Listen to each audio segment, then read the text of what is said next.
And then the tribes from Adnan, they're called Qais tribe, tried to fight him, but he defeated them. So they are unable to defend anything at all. Then a man from my family will come from the Harra of Medina and escape to Mecca, and then the story of the Bay'ah is repeated again.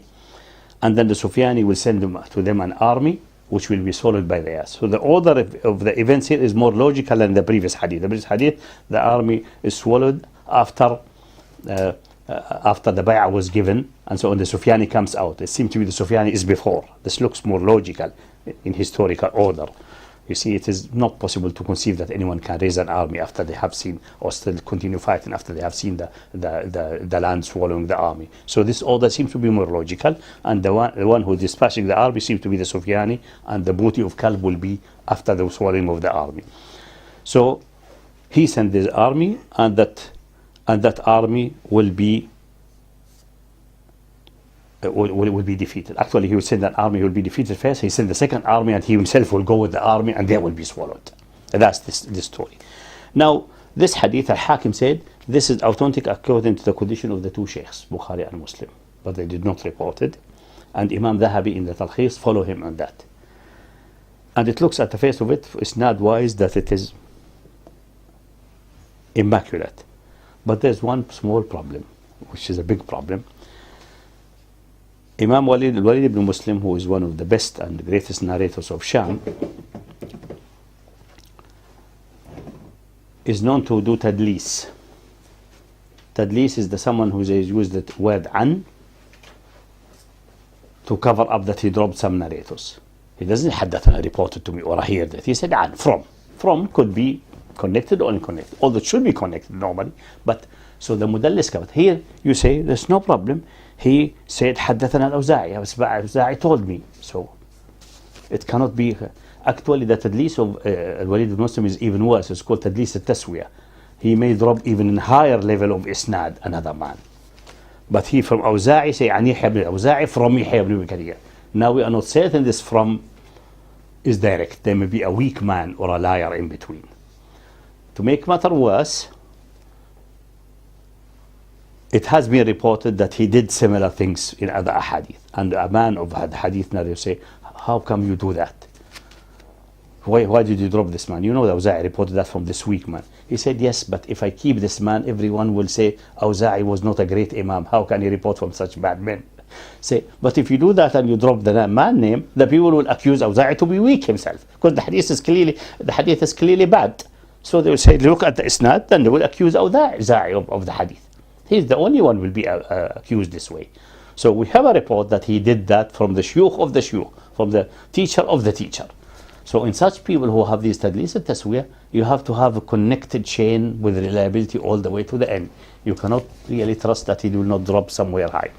So if we keep that in mind, it may be if he did not drop anybody to the level of the Shaykhain, and all these people in the isnad are first class people, excellent narrator, the top of the top, cream of the cream really, provided this an, there's no devil sticking behind this an. But this is the only one hadith which looks a little bit respectable concerning Sufyani. All other Sufyani stories are absolutely disconnected, fabricated, weak, bad, a lot of imagination added, horror stories attributed, which cannot be really justified by any means. But this one seems to be so far in correspondence with the previous hadith and other hadith who talk about the booty of Kalb. Now that the booty of Kalb is well established, is coming from other hadith from various Sahaba. So it seems to be that we can save this hadith, and this Sufyani really exists, and is the one whose army, including himself, will be swallowed by the Bayda, which is established by other hadith. By the way, the army should be swallowed by the Bayda, established by many other hadith. Plenty of them, independent of that. So the bits and pieces correspond correctly. The only thing which this isnad in this hadith in Hakim adds is that attribute that to a man called Sufyani, and add a little bit more flavor about the horrors and the crimes he's committing. That's all. So I feel more inclined toward that hadith, to regard that hadith as authentic until proven otherwise, until other evidences come, which until now has not come forward, which shows that it is really fabricated. and it's not unreliable. But it seems to be this is a reliable hadith, and we should take it on board until other evidence come to the contrary.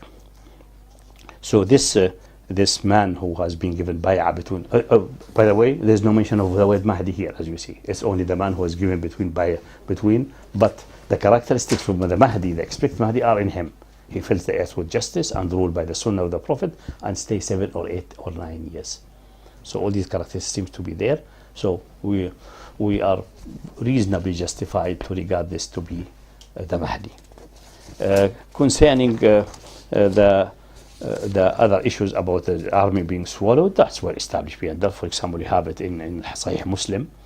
For example, Hafsa, the wife of the Prophet, said she heard the Messenger of Allah say there will be an army coming to invade this house, meaning the house of Allah in Mecca. When they reach the Bayda, between Medina and Mecca, the earth will swallow them. And he gives a very pictorial description of how they will be swallowed. They will be swallowed, the middle of them will be swallowed. The medium of them. It's a long army, obviously extended. So the last part of them and the front part of them will call, where is the middle one? And they come in the middle to check for the middle one, and they will be swallowed also. Will be swallowed also. Only few who escape will go and to report a story of that. Only few. Allah keep a few of them who ran away, who will report about the swallowing of the army. But all of them will be swallowed and will be gone. So this is the hadith one. And the similar hadith had been narrated for Salama, Aisha, Safiya. So 3 wives of the Prophet has here. That's obviously he was sitting with his wives and reporting the story, and all of them memorized that. And then also is narrated from Abu Hurairah, the story of the army. For example, Hurairah narrates a hadith with the wording, the armies will continue attacking this house. They will not cease attacking. And we know from history that happened. The Malik ibn Urwan, the criminal, did it. Before that, even Yazid ibn Muawiyah sent an army, but the commander of the army died before reaching Mecca, and the army retreated. Then later on, the Qaramita went and destroyed and took the black stone and killed the Haji. It happens so. So there will be always evil people who are attacking the Haram. Until one of the last battles, some army will come there and they will be swallowed by the earth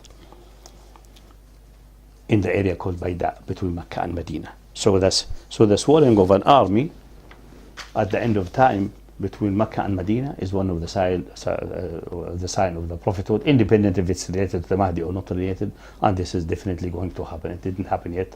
Some people maybe some of us will witness it. Allahu Alam, I don't know, but it's going to happen. So that's well established. Also the booty of Kalb, that will be such an enormous booty worth of mentioning, that has come also in another independent hadith. One of it is, for example, said when the student of Abu Hurairah said, we prayed with Abu Hurairah Maghrib in the masjid of the Messenger of Allah in Medina. And then after the salah he said, the real loser is the one who doesn't have a share in the booty of Kalb. He just mentioned it. If you reach that time and you don't have a share from the booty of Kalb, you are really a loser. Because everyone will have a share in the booty of Kalb. That's one. And another one, which is as Abu Hurairah say, in a longer version of hadith, for another narrator say, the real loser, or the real mahroom, the real deprived one is the one who is deprived from ghanima of Kalb. Even if you get just a rope, take it for barakah that you have participated in the ghanima of Kalb. He said, by the one who's in his hand my soul is, that's Abu Hurairah talking, the Messenger of Allah, their woman will be sold on the mosque at the doors of the mosque of Damascus in auction, and anyone having a small injury will be rejected because it's not useful to be bought. So massive will be the booty. Now I know many people do not like that will be selling persons after the battles. Well, we don't care about the West and it obviously does not synchronize very well with the Geneva Convention, but by then the Geneva Convention will be abolished because it has been abolished already. So you don't need to worry about the Geneva Convention. It is already gone. The Americans have abolished it, so we will continue abolishing it further. So also the man who will be receiving bay'ah between the black stone, the rukn, the corner of the Kaaba where the black stone is located, and the maqam and the stand of Ibrahim, maqam Ibrahim, it has come also through various hadith. So the bits and pieces of these narratives, every bit alone have considerable corroboration. For example, in an authentic hadith, a narrator